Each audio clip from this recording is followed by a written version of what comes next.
do now is you have to put the lace part over this, right?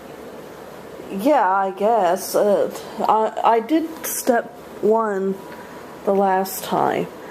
Yeah. So to make dart seam in bodice front on inside, bring broken lines together, stitch along broken line from raw edge to point, press dart seam.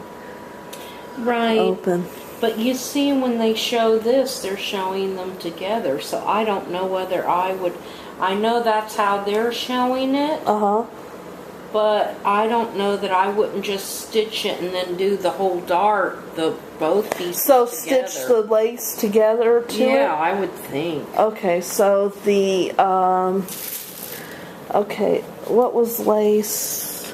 Did they say which? Oh, okay, so 1, 2, because I'm trying to figure out which parts go together now. I mean, there's the lace the 2. is also darted, right? Yeah, I'm just trying to figure out, okay, here's the lace parts. I don't know if that's the 3 or... And then I've got this... Center front.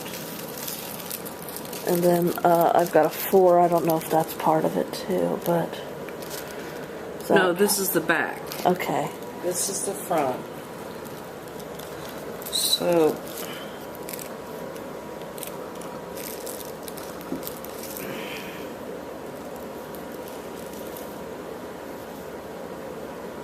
This is the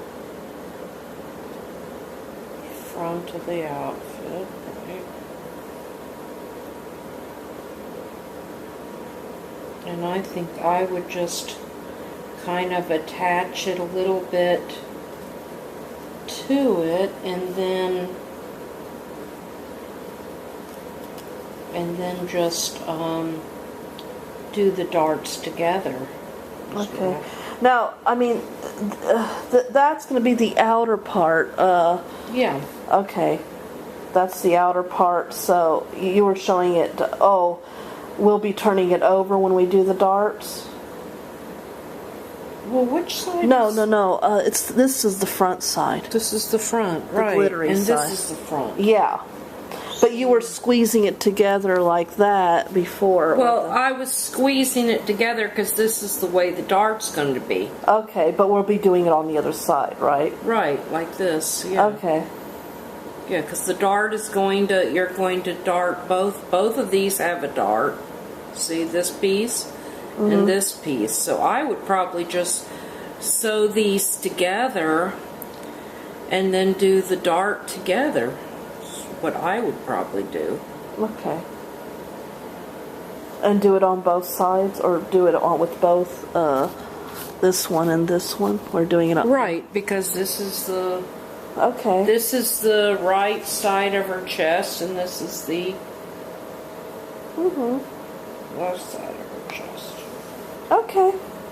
So this is the out, yeah. Okay, so that's what we'll do. All right. Okay. So my mom and I are not exactly totally going by the instructions. My mom often finds that the instructions are a little harder than they really need to be. It's been a little while since I've done one of these videos. I kind of got stressed out, learning a new thing. I kind of found with myself I have to be kind of, patient with myself. What we're doing, by the way, if you didn't quite understand, is we're securing the lace part to the front of the white part. And before we do the dart.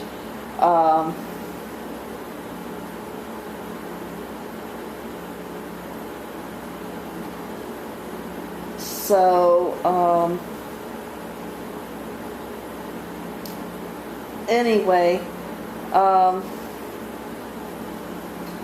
it's very easy. I kind of found that with myself, that I have to kind of digest things slowly.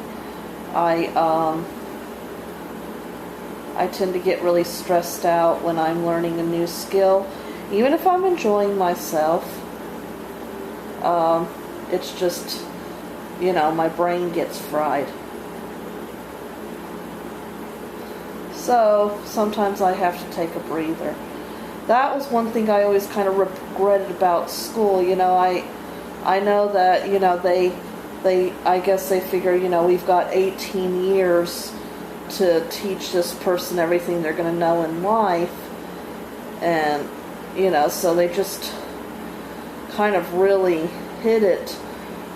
And I sometimes wished, well, in my day, they were very interested in making people well-rounded, and that's a good thing. But I sometimes wish they would have just maybe taught, spent more times with the very basics, made sure we got a really nice foundation with them, instead of just, hitting us with everything.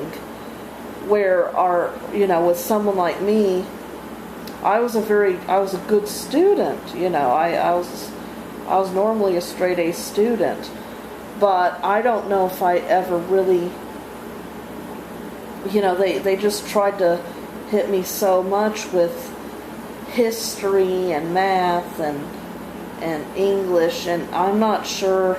I just wound up, my education is I know a little bit of everything, but I don't know everything, but I don't know any one thing very well. That's kind of how I feel. So now with my schooling, I've sometimes thought about going to college and all that, but I have to admit I really loathe the idea, because it's just, I wish I could, no matter how much flexibility they give you, it's never flexible enough for me. I really wish I could do my own kind of curriculum and have control over how much I learn and how, because it's just, I think sometimes some of my bad health in school, aside from being hit with a bunch of viruses and all that, is that I sometimes think it's just that I get so stressed out because I am just getting, it's information overload. So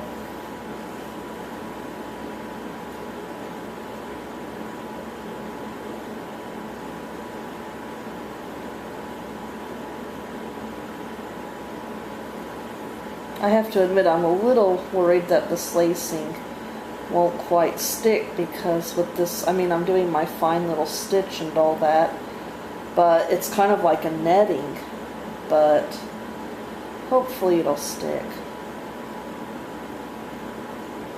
So anyway, with my hobbies and with my own learning, what I do at home is,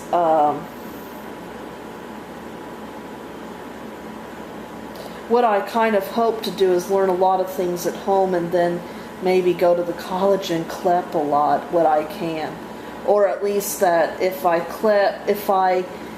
learn it at home and then I go to school and I already know the information, then, the classroom and all that won't be quite as stressful for me, Because it isn't just about, learning stuff too. A lot of times it's other types of stimulation, interacting with people and knowing, I noticed the student is, one student is jealous of another, or the teacher's having a bad day and looks like he drinks too much, and, and all this is also going into my brain while I'm learning whatever it is I'm learning. And it's just information overload. So I really like learning at home, and when I do, I take things in little bits, and the same thing with hobbies, I decided not to do the sewing machine. For one thing, this is so tiny that and the sewing machine just seems too big, really. And so I thought I'll learn to use the sewing machine with a bigger item. And plus, it kind of reduces my stress too, because then I don't have to, I can just learn right now sewing, putting things together, how, what the language of patterns mean. And then my next project, well, providing I decide I like sewing well enough, then I'll move on to something more complicated. And that's really just how good it is for me to do that. I don't get sick. I learn things very well, and I don't get stressed out.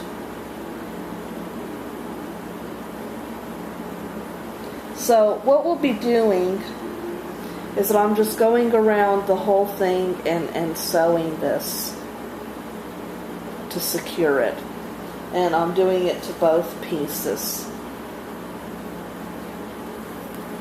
Okay, so here's the first one that I did. You can get a better idea of how I stitched it from the back. One thing I'm a little irritated with is that, the lace was actually the most expensive of all my fabrics. And you can see that the glitter dots are starting to rub off. So I was thinking, well, for something that was $12 or so a yard, I think the glitter could have been a little better lasting. I'm glad this isn't a real wedding dress for, like my wedding or something. It's just for my Barbie, I'd be rather ticked. But I'll do the other one tomorrow. I'm kind of tired now. Okay, I've secured the glitter part, the lace part to the front of the white cloth. I'm kind of wondering how much glitter I'm going to have by the time this dress is finished. But anyway, that step is done.